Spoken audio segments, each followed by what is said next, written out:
Welcome to I dream. నా పేరు లుంబిని. ఏదో ఒక సమస్య, గ్యాస్ట్రిక్ ట్రబుల్ అంటారు, కొందరేమో కాన్స్టిపేషన్ ఎక్కువైపోతూ ఉంటుంది, బ్లోటింగ్ వస్తూ ఉంటుంది, అసిడిటీ, అంటే మన గట్ సిస్టమ్ అనేది ప్రాపర్గా లేకపోతే, డైజెషన్ సరిగ్గా అవ్వకపోతే ఏదో ఒక సమస్య వెంటాడుతూనే ఉంటుంది కదా. మరి దీని నుండి బయటపడాలి అంటే, మన డైజెస్టివ్ సిస్టమ్ ప్రాపర్గా వర్క్ చేయాలంటే ఏం చేయాలి డిస్కస్ చేద్దాం. అలాగే ఎలాంటి మెడిసిన్ యూస్ చేయాలి కూడా మనం క్లియర్గా తెలుసుకుందాం. ఈరోజు మనతో జాయిన్ అవబోతున్నారు ప్రముఖ వైద్యులు డాక్టర్ సిఎల్ వెంకట్రావు గారు, మెడికల్ కౌన్సిల్ ఆఫ్ ఇండియా మాజీ సభ్యులు. ఆయనతో మాట్లాడదాం. హలో సార్, నమస్తే. నమస్తే. సమస్య చూడ్డానికి చిన్నగా స్టార్ట్ అయినా కూడా పెరిగి పెరిగి చాలా ఇబ్బంది పెడుతుంది లోపల, గ్యాస్ట్రిక్ సమస్య. సో దీని నుండి ఎలా బయటపడాలంటారు? గ్యాస్ ట్రబుల్ చాలా విపరీతంగా బాధ పెడతా ఉంది. ఈ గ్యాస్ ట్రబుల్ దక్షిణ భారతదేశంలో ఎక్కువగా కనపడుతుంది. ఎందుకంటే మనం పులుపు, కారం, మసాలా ఎక్కువ తీసుకుంటాం. మనం తిన్నంత కారం ఎవడు ప్రపంచంలో తినడు. మనం వాడే కారం ఎట్లుంటుందంటే పచ్చిమిరపకాయ వేస్తాం, ఎండుమిరపకాయ వేస్తాం, మళ్ళీ వీటికి తోడు కారం పొడి కూడా వేస్తాం, కారం పొడి, ఎండు కారం, వీటితో పాటు ఘాటైన మసాలా దినుసులు, దాల్చిన చెక్క, లవంగం, యాలకులు, మిరియాల పొడి ఇవన్నీ వేసేసరికి దట్టంగా ఘాట్ అయిపోతుంది. సో ఈ గ్యాస్ రకరకాలుగా బాధపడుతుంది. ఒకరికేమో తేపులు, అదే పనిగా తేపులు, బేవ్ అంటే ఎక్కడన్నా ఆఫీసులో పనిచేసేవాడు పక్క వాళ్ళు ఏమనుకుంటారు, ఏట్రై అథవా ఎప్పుడు తేపుతుంటాడు అని, అంటే ఆత్మన్యూన్యతకు గురవుతాడు. అతనికి ఒక సిగ్గు వస్తుంది, అరే ఈ తేపుల వల్ల పక్క వాళ్ళు నన్ను చూసి నవ్వుతున్నారు అనేది వస్తుంది. ఇంకా ఒక సమస్య, పొట్టలో గ్యాస్ నిండిపోయి అది అపానవాయువు రూపాన్ని బయటకు వస్తుంది. ఈ అపానవాయువులో రెండు ఉన్నాయి. ఒకటి వాసన, దుర్గంధం, రెండోది శబ్దం. దుర్గంధం వస్తే ఆ మొత్తం పక్క వాళ్ళకి అసహనానికి గురవుతారు. ఇక శబ్దం అయితే, శబ్దాన్ని మన భాషలో పిత్తులు అంటాం, బాంబింగ్ అంటారు. ఒరే బాంబు వేసి, పిల్లలైతే ఆడుకునేటప్పుడు ఎవరైనా వచ్చినప్పుడు బాంబులు వేస్తున్నాడు అంటారు, బాంబులు అంటారు. మా ఊళ్ళల్లో కూడా బాంబు అంటారు. ఈ దుర్గంధముతో కూడిన ఈ పిత్తులు, ఈ గ్యాసు ఎక్కడైనా ఒక ఆఫీసులో పనిచేస్తుంటారు, లేదా ఎక్కడ మీటింగ్కి వెళ్ళారు, సమాజంలో వాళ్ళకి ఒక తల వంచే విధంగా అవమానానికి గురవుతారు. ఇది మనం కంట్రోల్ చేస్తే కంట్రోల్ అయ్యేది కాదు. ఆగమంటే తేపులాగం, ఆగమంటే అపానవాయువు ఆగదు. లోపల గ్యాస్ ఉత్పత్తి అయింది, దాని ధర్మం బయటికి రావాలి. మనము మంచినీళ్ళు తాగేటప్పుడు పైకి ఎత్తుకుపోసుకుని తాగుతారు. గ్లాసు పైకి ఎత్తి పోసి తాగినప్పుడు నీళ్లతో పాటు గాలి కూడా, ఆ గాలే బయటకు వస్తుంది. అయ్యే తేపులు, అయ్యే అపానవాయువు. ఇక దీంతో పాటు కొంతమంది గబగబ తింటుంటారు అన్నం. ఏదో తరుముకు వస్తున్నట్లా, యుద్ధం వస్తున్నట్లా, భూకంపం వస్తున్నట్లా తింటారు. అంటే తినకూడదు, నిదానంగా తినాలి. ఏదైనా పని ఉంది, అవసరం పని ఉంటే ఆ పని ఎలా భోజనం దగ్గర కూర్చోవాలి, కానీ అడావుడిగా తినటం, దానివల్ల స్పీడ్గా మనం అన్నం తినేటప్పుడు కొంత గాలి కూడా లోపలికి వెళ్తుంది. లోపలికి వెళ్ళిన గాలి బయటికి వచ్చే పద్ధతి తేపులో లేదా అపానవాయువు. కొన్నిసార్లు పిత్తకోశము, గాల్ బ్లాడర్లో రాళ్ళు ఉంటాయి, లేదు క్లోమగ్రంథి చెడిపోయి, మద్యము సేవించే వారికి క్లోమగ్రంథి చెడిపోవటం, లేదా కొంతమందికి క్లోమగ్రంథి ప్యాంక్రియాస్లో రాళ్ళు ఉండటం, వాటి వల్ల కూడా గ్యాస్ వస్తుంది. ఒక నానుడు ఏంటంటే, మనం పప్పు ఎక్కువ తింటే గ్యాస్ వస్తుందిరా అంటారు. కొద్దిగా వాస్తవమే ఉంది. అధికముగా కందిపప్పు, పెసరపప్పు, శనగపప్పు తినటం వల్ల కొంచెం గ్యాస్ వచ్చే అవకాశం ఉంది, కానీ అట్లా అని చెప్పి వాటిని మానకూడదు. మనకు మాంసకృతులు స్థూలంగా శాకాహారులకు అందించేదే పప్పు దినుసు. ఆ పప్పును మానుకుంటే మనం ఎండిపోతాం.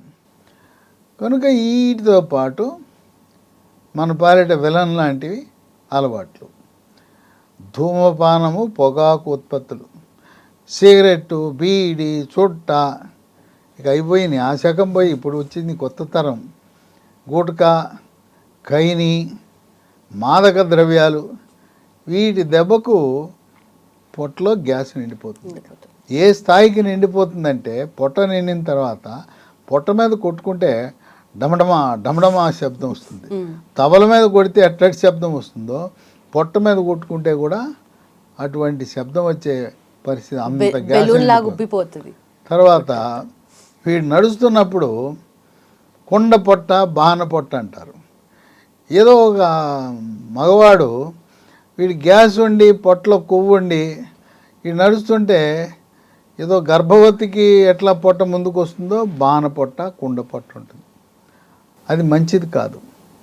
కనుక ఇటువంటి గ్యాస్ ట్రబుల్కి రోజు మందులు మింగేస్తున్నారు. వెళ్తాం ఇవ్వయా గ్యాస్ కొట్టం ఇవ్వంటాం తెచ్చుకొని వాడుతున్నారు.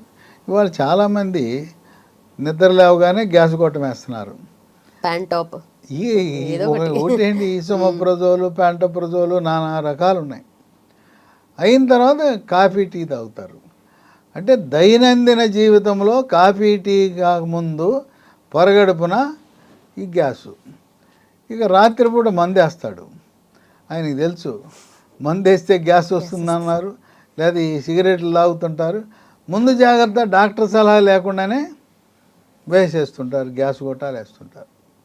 ఇక తర్వాత అసలు గ్యాస్కు మూల కారణం ఏంటి అని తెలుసుకోవాలంటే పిత్తకోశంలో రాళ్ళు ఉన్నాయా, క్లోమగ్రంథిలో రాళ్ళు ఉన్నాయా, క్లోమగ్రంథి చెడిపోయింది తెలుసుకోవాలంటే పొట్టకి అల్ట్రాసౌండ్ పరీక్ష చేయాలి. కొన్ని సందర్భాల్లో సిటీ స్కాన్ కూడా అవసరం ఉంటుంది. పిత్తకోశము చేదు తిత్తి వరకు అల్ట్రాసౌండ్ సరిపోతుంది. క్లోమగ్రంథి విషయాలు సమగ్రంగా తెలుసుకోవాలంటే అల్ట్రాసౌండ్లో మనకు తెలవదు, సిటీ స్కాన్ పరీక్ష చేయాల్సి ఉంటుంది. ఈ గ్యాసు జీర్ణాశయంలో పేగు పూత, పేగు రాపిడి, పేగు వరిపిడి అంటారు. దానివల్ల కూడా రావచ్చు. లేదు అక్కడ చిన్న పుండు ఏర్పడుతుంది. అక్కడ ఏర్పడే పుండుని అల్సర్ అంటారు, పెప్టిక్ అల్సర్ అంటారు. ఈ పేగు రాపిడి వరిపిడిని గ్యాస్ట్రైటిస్ అంటారు. దీనివల్ల కూడా గ్యాస్ వస్తుంది. అన్నవాహిక జీర్ణాశయం కలయికలో కవాటం ఉంటుంది.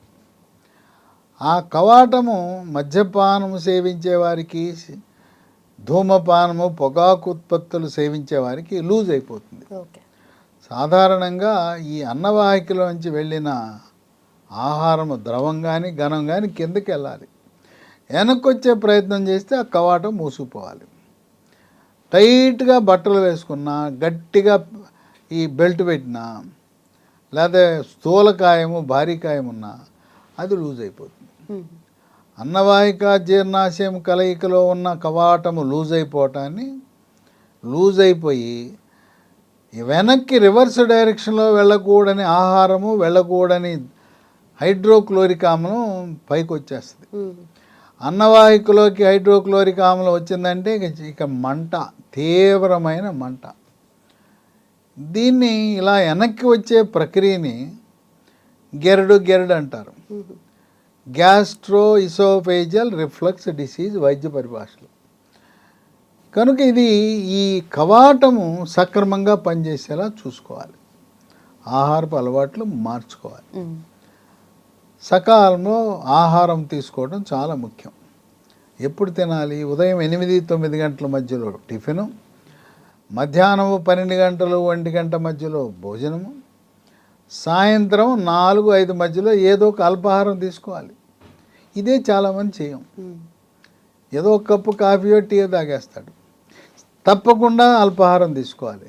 పండ్ల ముక్కలో, మజ్జిగో, ఏదో ఒకటి, లేదు శనగలో, పచ్చి బఠానీలో నానబెట్టి ఉడకబెట్టి కొంచెం తాలింపు వేసుకుని తినటం. రాత్రి 8-9 గంటల మధ్యలో భోంచేయటం. ఇవాళ మిడ్ నైట్ బిర్యానీల సంస్కృతి. 12 గంటల తర్వాత మిగిలిపోయినాటిని, నిలవున్నాటిని అన్నింటినీ వాడు పారేయకుండా రేటు తగ్గించి స్టార్ హోటల్లో స్టార్ పెట్టి మిడ్ నైట్ బిర్యానీ రండి మా దగ్గర మిగిలిపోయిన సరుకులు ఉన్నాయి, మీరు తినిపోండి అని యువతను ఆకర్షిస్తున్నారు.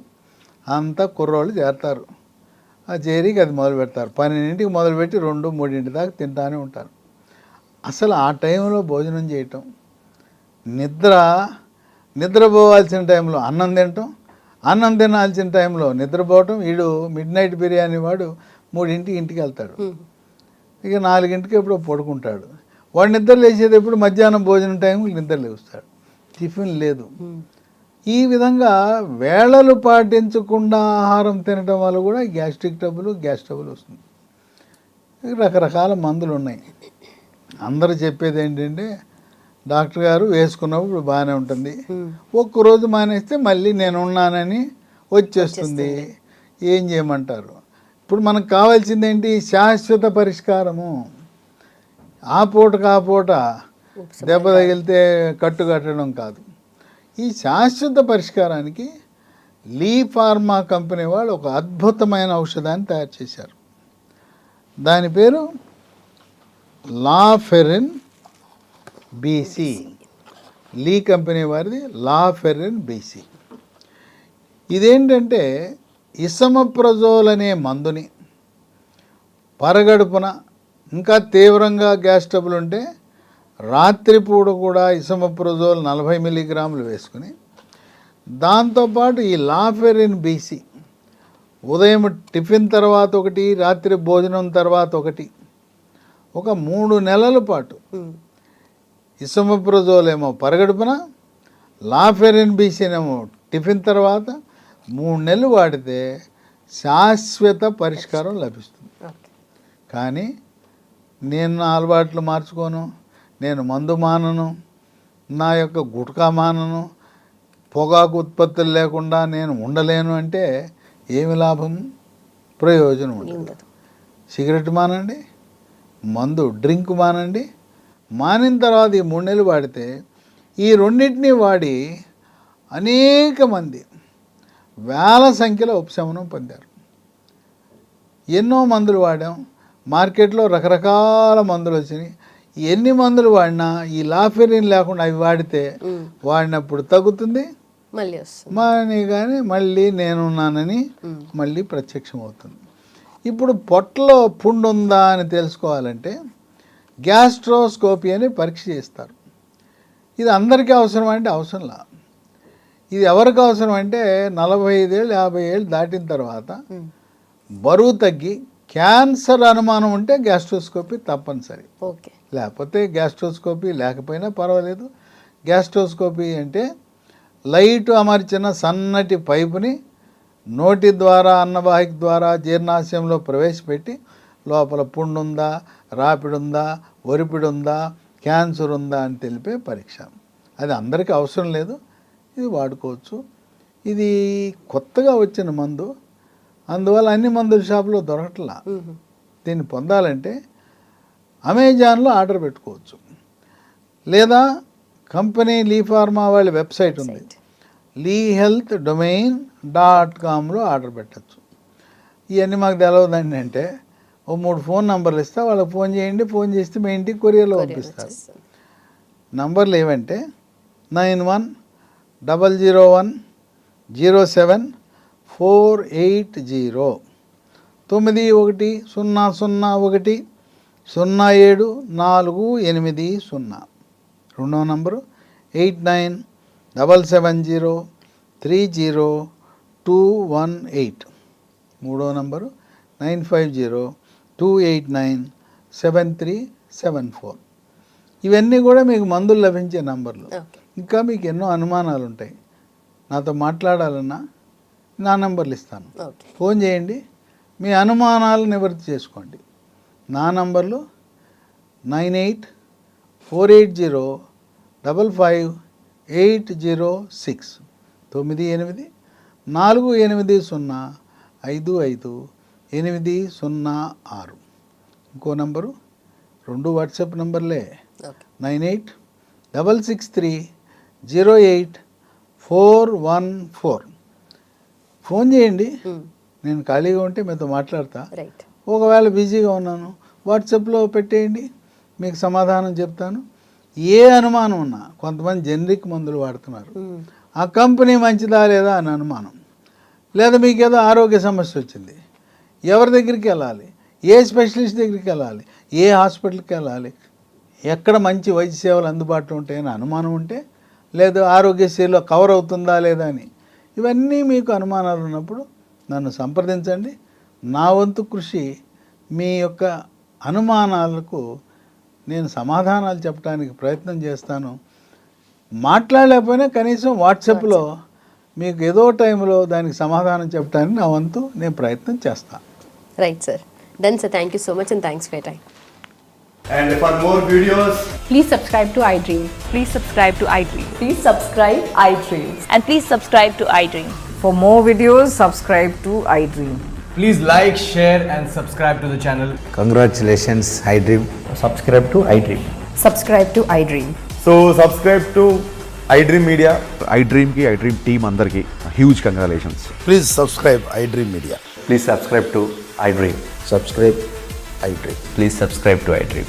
iDream అంటే నా కళల ఛానల్ను సబ్స్క్రైబ్ చేసుకున్న నోరు తిరుగుతలేదు, మీరైతే గంట గుర్తు కొట్టండి. For more such videos, please subscribe to iDream.